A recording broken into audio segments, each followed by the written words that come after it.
आज अपन पढ़ेंगे तृतीय विभक्ति के बारे में। कल हमने पढ़ा था द्वितीय विभक्ति और उसके उपपद विभक्ति और कारक विभक्ति। तो आज अपन जो पढ़ने जा रहे हैं तृतीय विभक्ति यानी करण से, कर्ता ने क्रम को करण से। तो आज अपन पढ़ेंगे करण से यानी करण से या के द्वारा। अब इस जो वाक्य होगा उसके अंदर इस विभक्ति का जो प्रयोग होगा यानी तृतीय विभक्ति का जो प्रयोग होगा। हमने जो आगे पढ़ा है कि वाक्य के अंदर अपने को क्या करना होता है कि उसके अंदर जो वाक्य दिया हुआ है तो जो क्रम है, जो कर्ता को सर्वाधिक जो साता है, कर्ता किसके माध्यम से क्रिया करता है, और आज जो क्रिया की सिद्धि में यानी क्रिया की सिद्धि में कारक की जो सर्वाधिक सहायता करता है तो वह होगा करण कारक। तो सबसे पहले अपन इसकी उपपद विभक्ति है उसको पढ़ेंगे। उपपद विभक्ति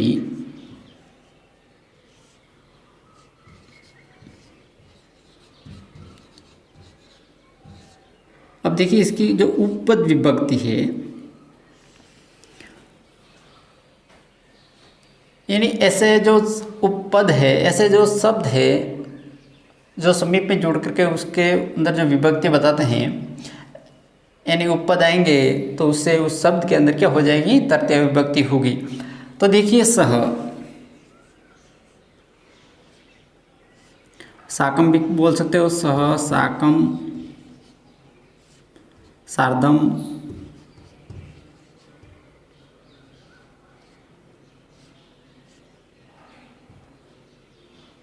इन तीनों का जो अर्थ होता है वो होता है साथ में। क्या होता है, साथ में।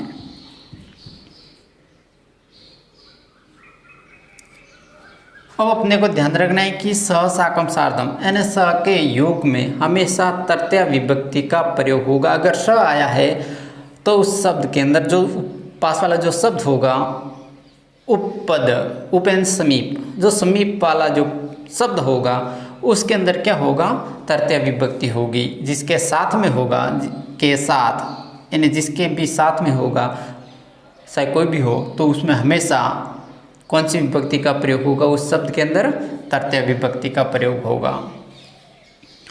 तो देखिए पिता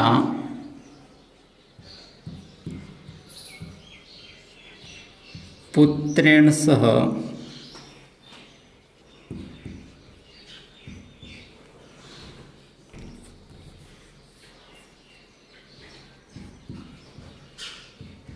गच्छति। बाकी दिया पिता पुत्रेण सह गच्छति। अब अपने को ध्यान रखना है यहाँ पे सह, जब स आया है और उसके यानी समीप वाला जो शब्द है उस शब्द के अंदर कौन सी विभक्ति है, तृतीय विभक्ति है। अब देखिए सह, स के योग में हमेशा तृतीय विभक्ति का प्रयोग होगा।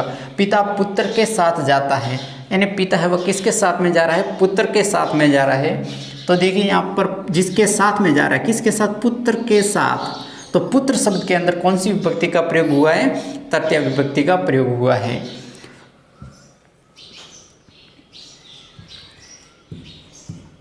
सीता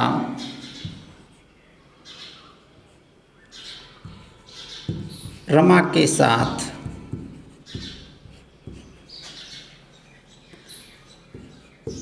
जाती है। अब देखिए अनुवाद के साथ में मैं बताता हूँ। जैसे सीता रमा के साथ जाती, के साथ, साथ आया है। अब इसको अपन संकट में करेंगे तो सीता किसके साथ जा रही है, रमा के साथ, रमा के साथ। अब देखिए रमा के साथ, तो के साथ किसके साथ, रमा के साथ। तो रमा शब्द है उसके अंदर अपने को क्या करना है, उस शब्द की तृतीय विभक्ति करनी है। तो क्या हो जाएगा, रम्या, रम्या। लिख दो साकम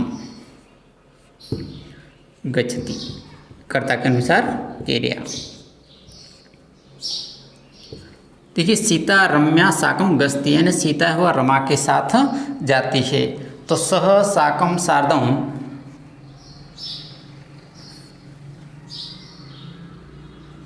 रामेण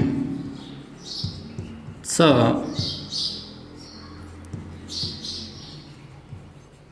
लक्ष्मणं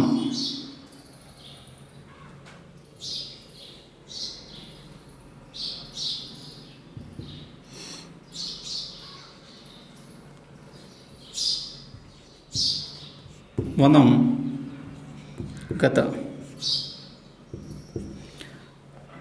राम के साथ लक्ष्मण वन में गया, किसके साथ में? राम के साथ। तो राम एंड स, यानी जिसके साथ में, स साकम सार्धम, जब ये शब्द आते हैं तो उससे पहले जो समीप वाला शब्द होगा उस शब्द के अंदर हमेशा कौन सी विभक्ति का प्रयोग होगा? तृतीय विभक्ति का प्रयोग होगा। तो इसके अंदर अपने को एक तो ये ध्यान रखना, स साकम सार्धम और समम सार्धम, तो इन शब्दों के योग में हमेशा तृतीय विभक्ति का प्रयोग होगा। अशुद्धि संशोधन में अपने को ध्यान रखना है, अगर तृतीय विभक्ति लगी हुई है तो स है, और उससे पहले तृतीय विभक्ति नहीं लगी हुई है तो भी अपने को ध्यान रखना है। अगर यहाँ पर पुत्र आ जाता है, अशुद्धि संशोधन के अंदर क्या होगा? यहाँ पुत्र होगा, पिता पुत्र स गस्ती।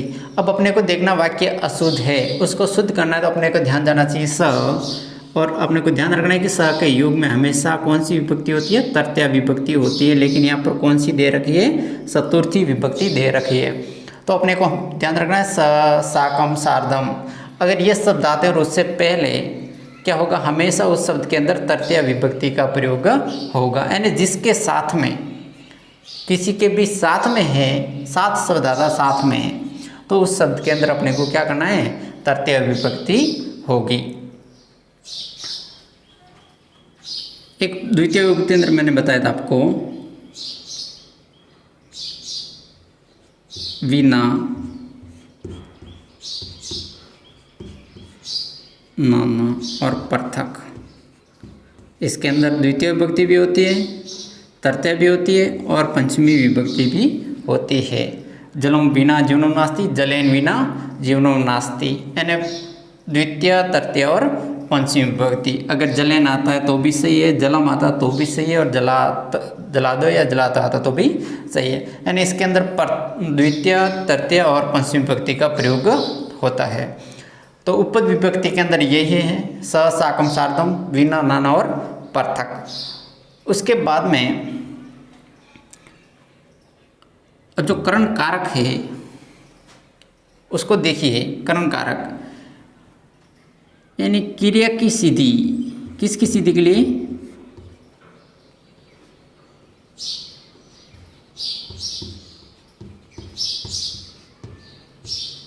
क्रिया की सिद्धि के लिए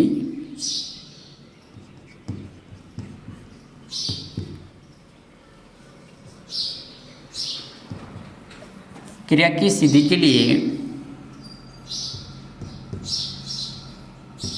कर्ता की जो कारक सर्वाधिक सहायता करता है, सर्वाधिक सहायता करता है, उसे करण कारक कहते हैं। उसे क्या कहेंगे? करण कारक।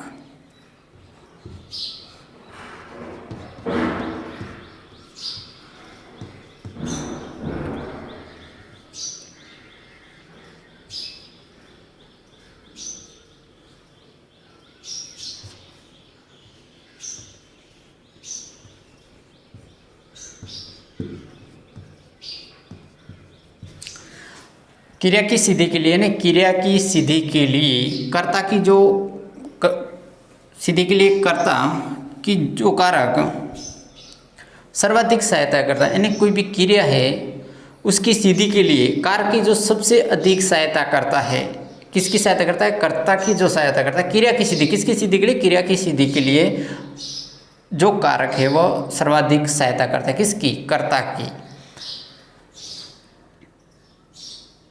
जैसे देखिए, राम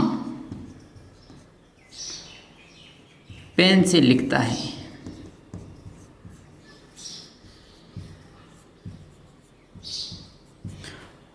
अब यहाँ देखिए पेन से, राम पेन से लिखता है, किससे लिखता है? पेन से लिखता है, राम पेन से लिखता है, करता है।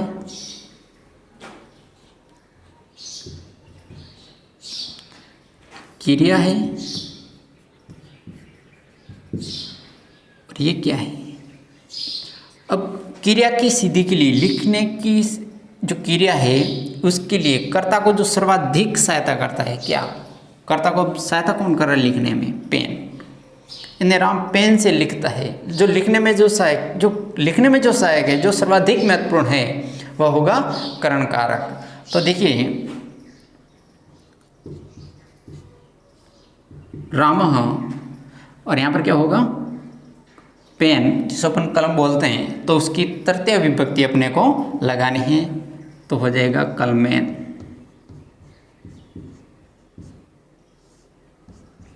और कर्ता के अनुसार क्रिया लिखती।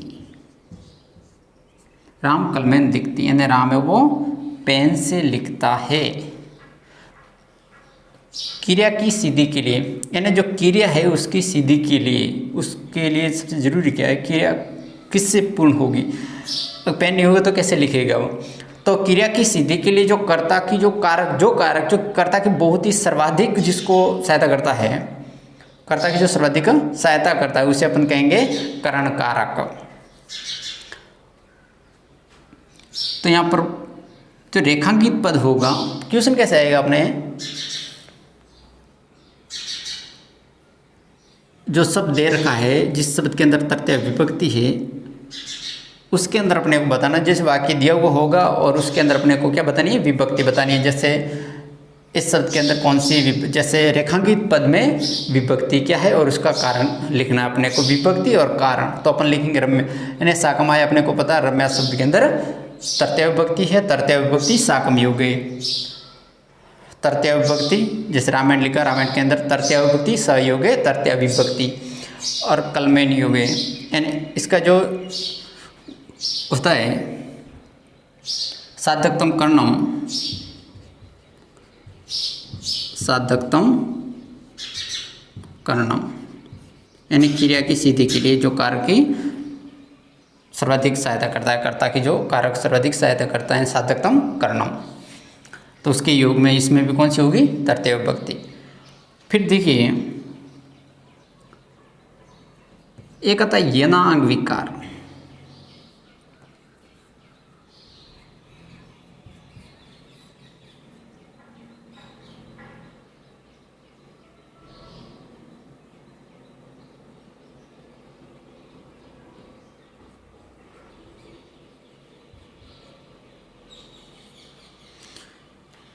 यनांग विकार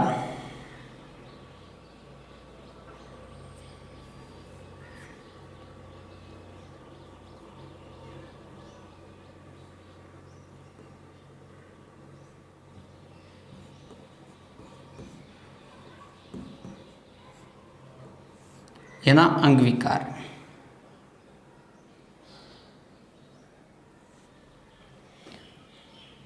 यानी शरीर के जिस अंग में विकार है, शरीर के जिस अंग में विकार है, यना अंग विकार, यानी जिस अंग के अंदर क्या है? विकार है। यानी शरीर के जिस अंग में, शरीर के जिस अंग में विकार है,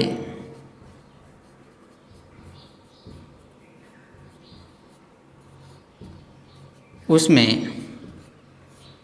तृतीय विभक्ति का प्रयोग होता है।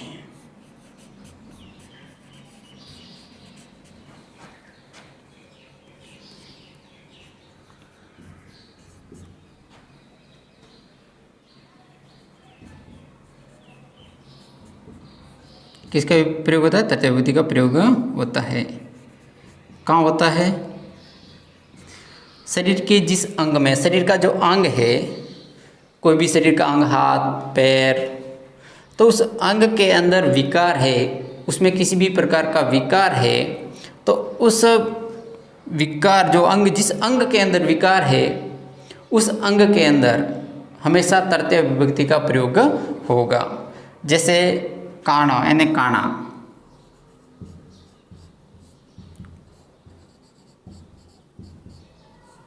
किसमें विकार है? ये आँख के अंदर। भाई काणा है तो आँख के अंदर विकार होगा, तो उसके अंदर क्या होगी? तृतीय विभक्ति। जैसे आँख से काना,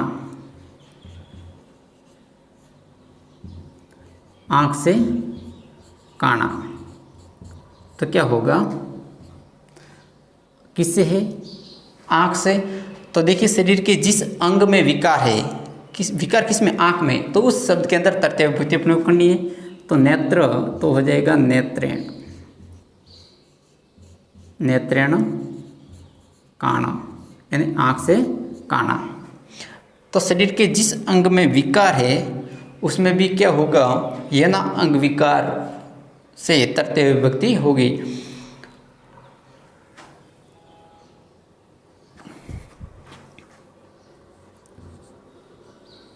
जैसे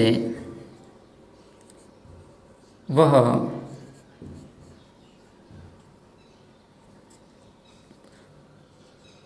पैर से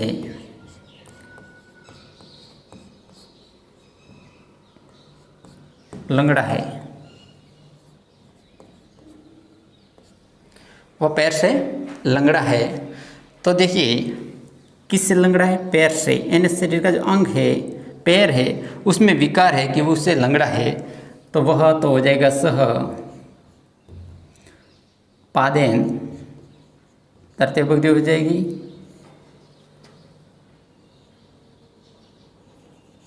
खंज अस्ति, वह पैर से लंगड़ा है तो पादेन हो जाएगा खंज। तो अब इसमें भी क्या हो जाता है कि वह नेत्रेण काण, तो यहाँ तो आता है नेत्रात काण, लेकिन अपने को ध्यान रखना है जब काण, खंज, लुंज, खलवाट, मुक, बधिर, तो ऐसे जो शब्द आते हैं तो उनके जो शरीर में जिस अंग में विकार है तो उसमें हमेशा तृतीय विभक्ति का प्रयोग होगा। तो अपने को ध्यान रखना है, जो अशुद्धि संशोधन के अंदर भी अपने को ध्यान रखना है कि जैसे आँख से काना, जैसे आगे अशुद्धि संशोधन के अंदर नेत्रेण काण, यहाँ पर नेत्रेण नहीं आएगा, अशुद्ध बाकी दिया होगा तो नेत्र, यानी तृतीय विभक्ति को छोड़ करके कोई भी विभक्ति दे रखी होगी तो अपने को ध्यान रखना काणा है, इसका मतलब उसके अंदर तृतीय विभक्ति होनी चाहिए। नहीं, जो अपना नियम ही है ना, विकार कहता है कि जिस शरीर के जिस अंग में विकार है उस शब्द के अंदर हमेशा तृतीय विभक्ति का प्रयोग होता है। उसके बाद देखिए एक और नियम इसके अंदर है, इत्थम बुत लक्षणे, इत्थम बुत लक्षणे,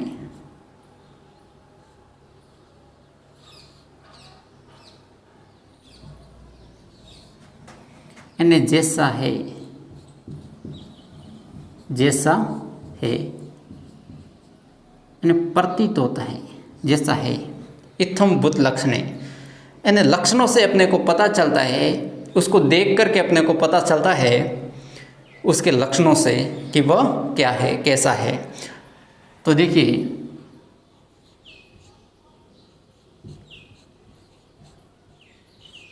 जटाभी तापस, जटाभी यानी तृतीय विभक्ति लिखिए, जटा से तपस्वी लग रहा है, किससे, जटा से, यानी जटा देख करके उसकी जो जटा है वो बड़ी हुई है और उसको देख अपन कह सकते हैं कि वह जटा से क्या है, तपस्वी है। शिक्षा पंडित, शिक्षा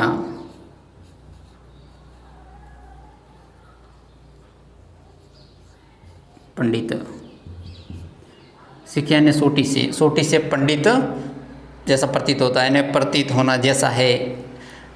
अब देखिए सोटी से अगर व्यक्ति उसकी सोटी देखकर अपन कह सकते कि पंडित हो सकता है, क्या हो सकता है, पंडित हो सके से, शिक्षा से। उसी प्रकार देखिए